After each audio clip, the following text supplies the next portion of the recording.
Hey everybody, hope everyone's having a good evening. I'm going to lower the TV just a little bit, but the TV is in 35 minutes. It'll be playing FX2, maybe even an hour and 40 if I pause it a bunch or if I'm wrong on the running time.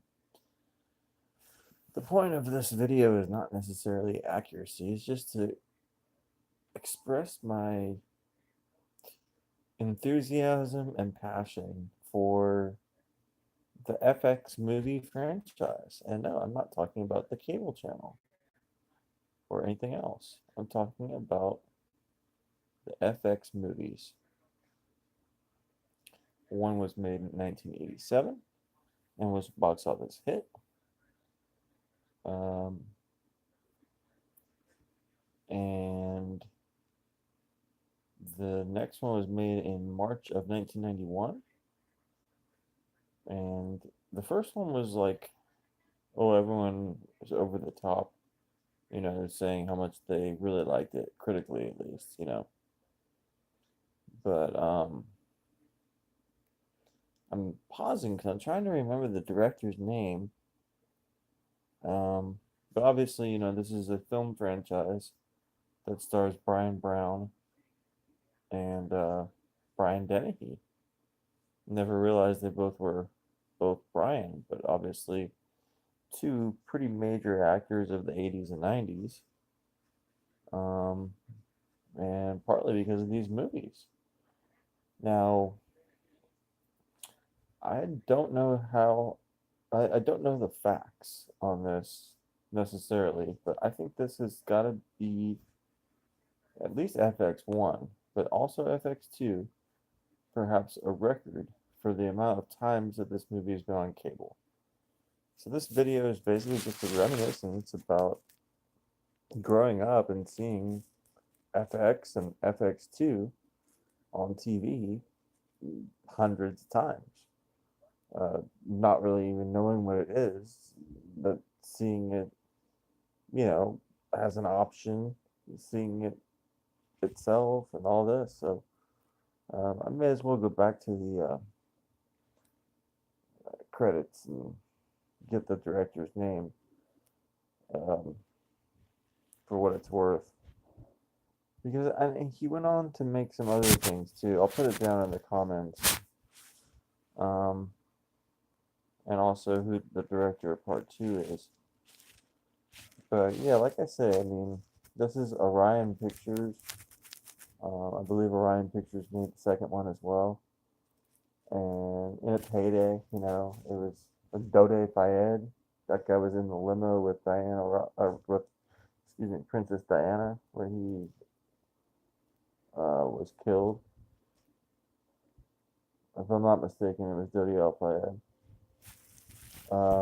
If it's if a, It could have been another member of the Fayed family because they're quite a prominent family, including um,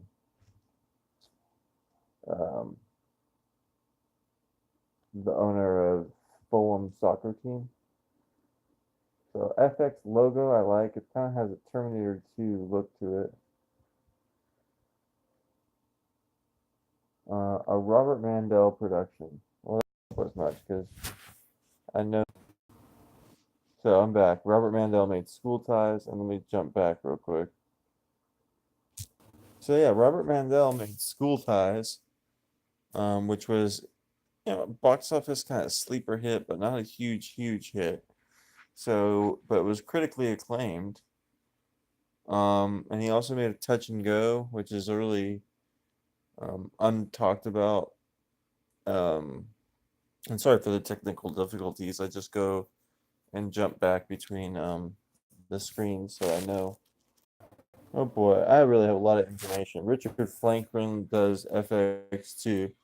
He's the director of Road Games and Psycho 2.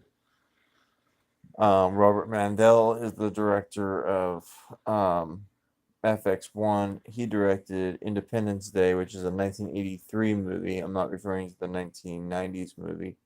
So he made one called that. And he made also Big Shots in the year after FX. So Big Shots is kind of a movie that came out around the same time as Monster Squad. Monster Squad wasn't a hit either, but Big Shots was less of a non-hit. It didn't lose money, but it didn't make money. But I happen to like Big Shots a lot more. These little kids are basically like spies. It's kind of like it's what Spy Kids seem like a ripoff of to me. I always thought. So anyway, I like this scene. I'm watching. I'm not really doing a commentary to the FX movies and all that. I just want to kind of talk about them, but I'm watching them in the background. And in the opening scene, I really like how it's the art of illusion, and that's why FX2 is called the art of illusion. Because that's what the whole first movie is about, is the art of illusion. So I like the movie in itself, the movies in itself, the titling of them, of course, as well. Title FX, you can't get much better than that. I really wish Fox wouldn't have called it FX. In fact, now with the Fox Disney merger, I would say there's a possibility that FX can get renamed as a channel. I mean, FX has had some pretty major success, but it has also had some really expensive shows that haven't caught on as well. There was one about a virus several years back. Yeah, maybe 3, 4 years back now, not too far back. That didn't do well. I mean, Fargo, as good as a show is, it's got to be pretty expensive to keep producing at this point, to keep going and to keep getting like the PR machine going for that. And Disney may say, hey, FX is kind of an R-rated brand, PG-13 rated brand. Let's try to get it to being more, like everything else, which is, I mean, I really do see the writing on the wall happening with that. And I didn't see that at the first 8, 9 months after the merger was announced.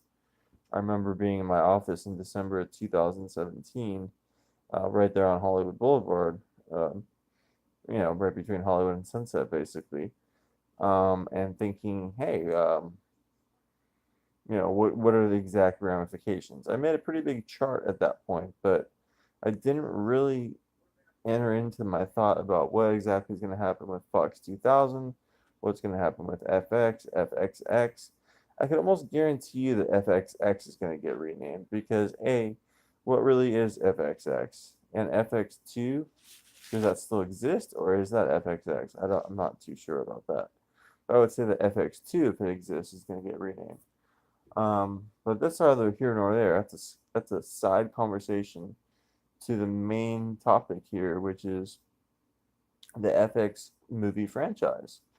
And I'm using that, I guess, in quotes. I mean, I guess once there's 2 movies, you literally can call something a franchise. But I, for one, would also consider the FX TV series not exactly canon, but it does exist.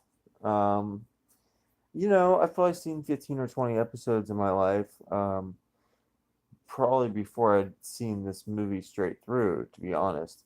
Because around 1992, 3 or 4 or 5, these movies were on constantly.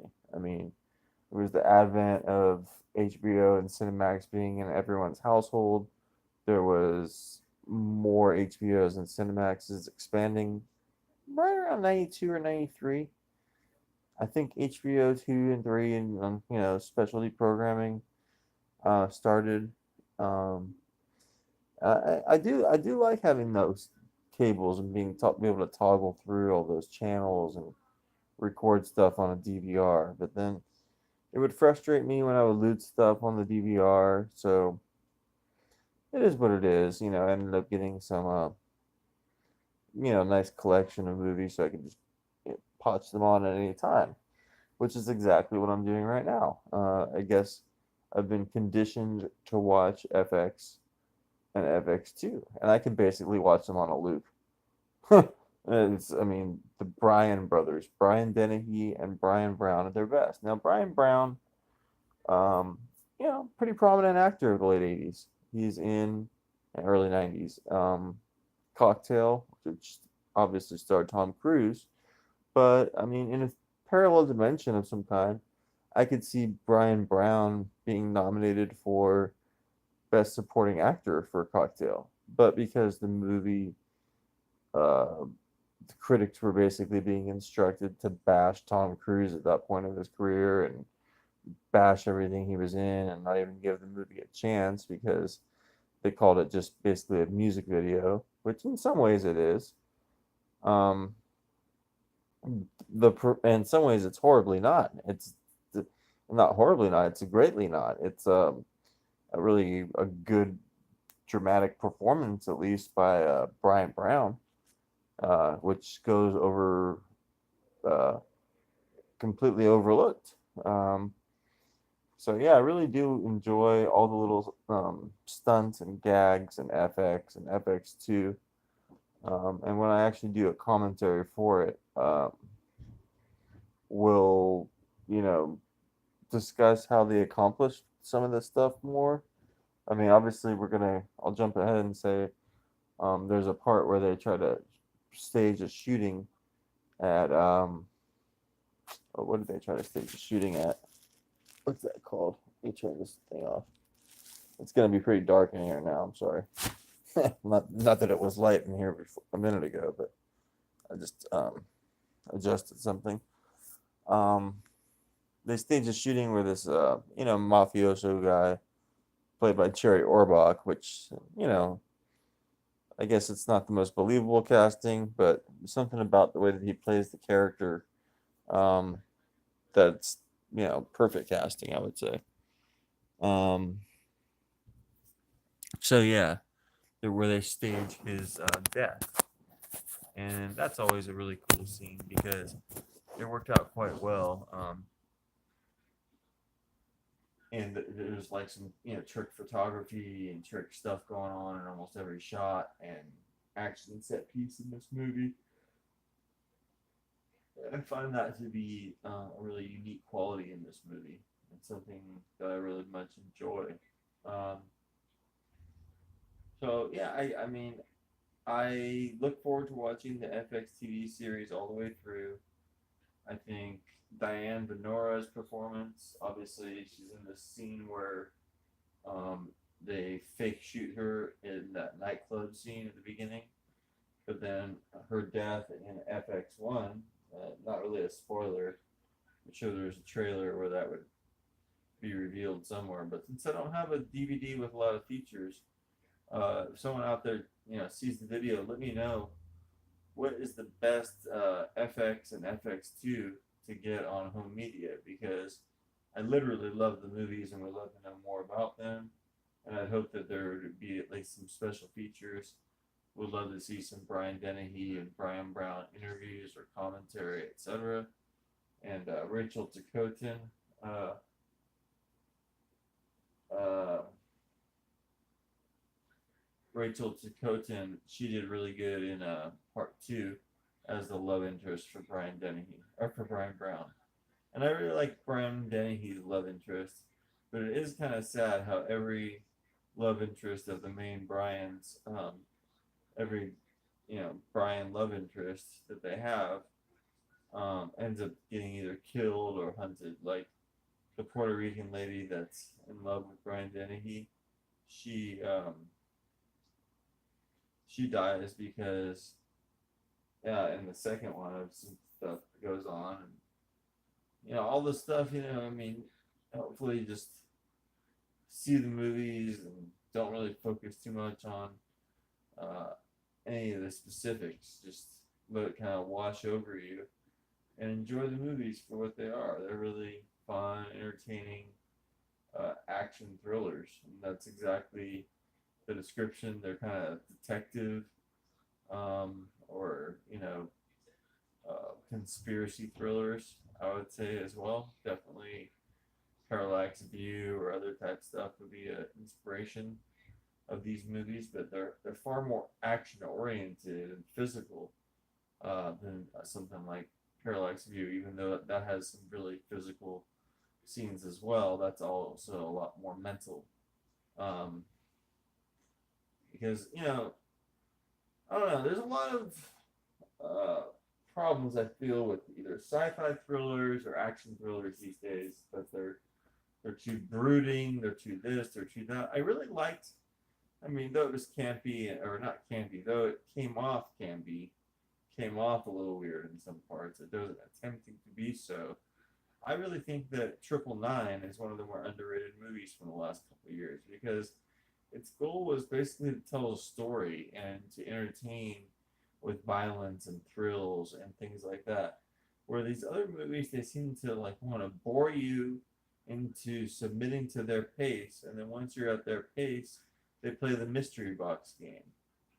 So that's basically my theory about this. Now, FX plays the mystery box game in every scene, every 10, 12 minutes, there's a mystery box stunt or um, thrill of some kind where there's either someone really getting killed, like, in this Diane Venora scene here, or there's, the big stuffed dummy prop that already happened, maybe 4 or 5 minutes back, and then there's some really cool other good stunts and ways that he uses. I mean, Brian Brown, his physical energy to keep fucking with, just quit, keep fucking with them. So it's pretty cool, actually. I really do quite enjoy FX1 and FX2. Richard Franklin, may he rest in peace. He made Psycho 2, obviously Road Games, and clearly, uh, School Ties is a good movie for Mr. Mandel, but Mr. Mandel did a lot of TV all through this time period, and also is doing TV into the modern time. I don't know if he ever did any FX episodes. If he did, I would love to watch those. I mean, imagine you direct FX1 and then you're doing some of the TV shows for it. But let's push. I mean, let's use our big influence on social media and everything else. Let's go ahead and get emails in, and I'll forward them. Um, I'll forward them on because we're gonna do some more Q&A videos soon. And then also, yeah, you just give me some emails um, saying how you want to see FX and FX2 brought back to life, or new movies or new TV show based on that. And I'll just go ahead and forward those on to the correct and appropriate parties at the studio that has the rights to do a remake or a reboot or a repurposing of the great um,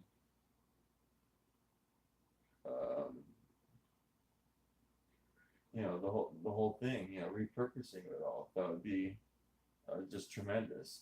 So I'd love to see FX brought into the new uh, jaded event, new generation that think they've seen everything, especially in special effects and CGI and everything. They think they've seen everything, but with mirrors and trick photography and even maybe some computer generated madness and uh, practical effects too, maybe right in front of their faces. These people won't be able to believe their eyes, and it'll be like Mysterio or something just wreaking havoc on what could be existing right in front of everyone. So I really hope that everyone takes good stock of this all, because it's a really good situation when you have such a good two movie um, uh, two movies in a series. And then obviously they were like, should we make a third one? And then I guess, they decided not to. And then instead of making the third one, they made a TV show from it. And the TV show is a very long running 1990s television show. And then as that TV show is running, those movies became possibly the most popular movies in cable history. I don't know. I don't know if you can really quantify that. I'm sure Roadhouse is up there.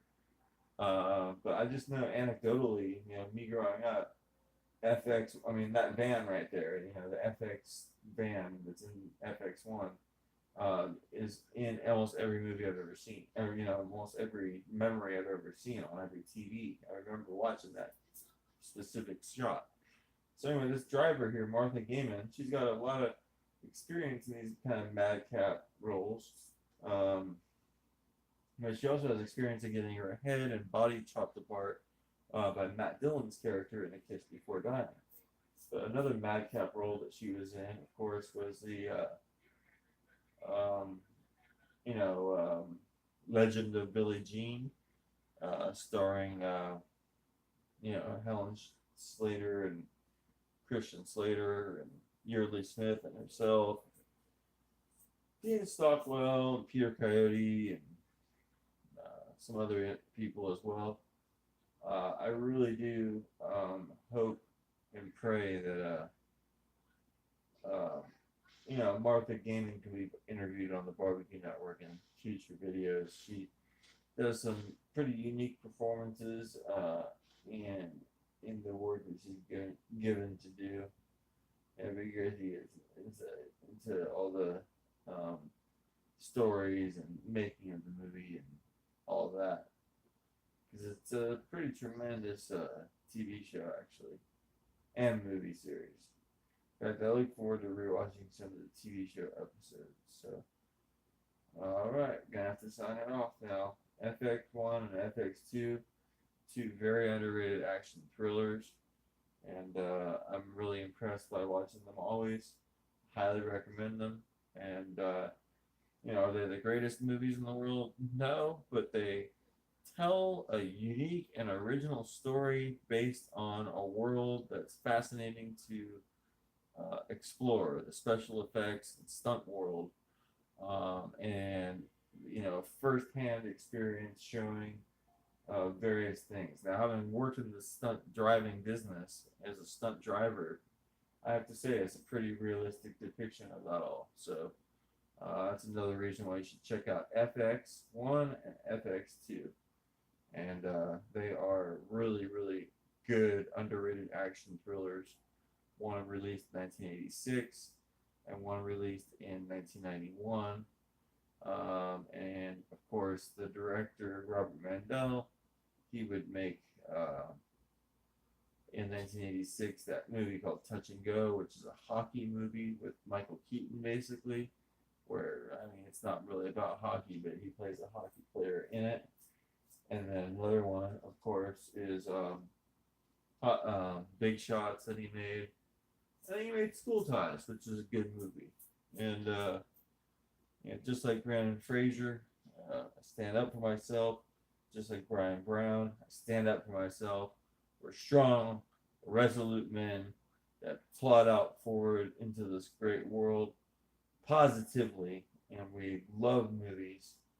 FX1 and FX2 are two movies I highly enjoy, and I wish that every single day people can do no better than to watch FX1 and FX2. You squeeze in and get 4 hours of your day into it. No, just no, take it with a grain of salt. It's a wonderful movie series, the two of them, and I hope everyone enjoys their evening.